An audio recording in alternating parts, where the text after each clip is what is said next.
അള്ളാഹു ഓരോ നബിയെയും ഓരോ പ്രത്യേക പേരിൽ വിളിച്ചു.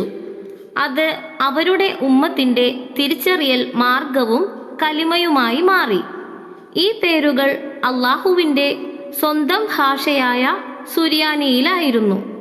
അതാത് കലിമകൾ പ്രഖ്യാപിക്കുന്നതിലൂടെ ഒരാൾ ആ നബിയുടെ ഉമ്മത്തിൽ അംഗമാകുന്നു.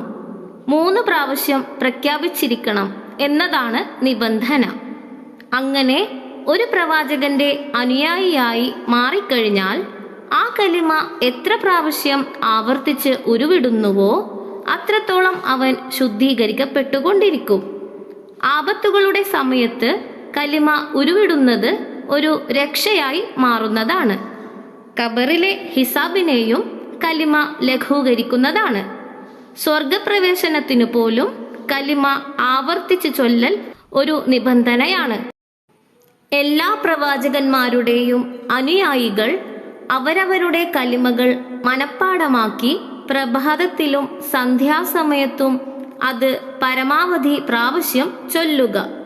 മാർഗദർശനത്തിനു വേണ്ടി ദൈവിക ഗ്രന്ഥങ്ങൾ നിങ്ങളുടെ സ്വന്തം ഭാഷയിൽ വായിക്കാവുന്നതാണ്.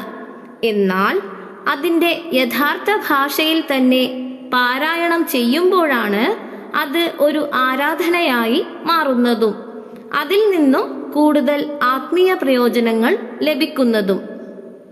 ദീൻ ഇലാഹി, ഹസ്രത്ത് റിയാസ് അഹമ്മദ് ഗോഹർ ഷാഹി.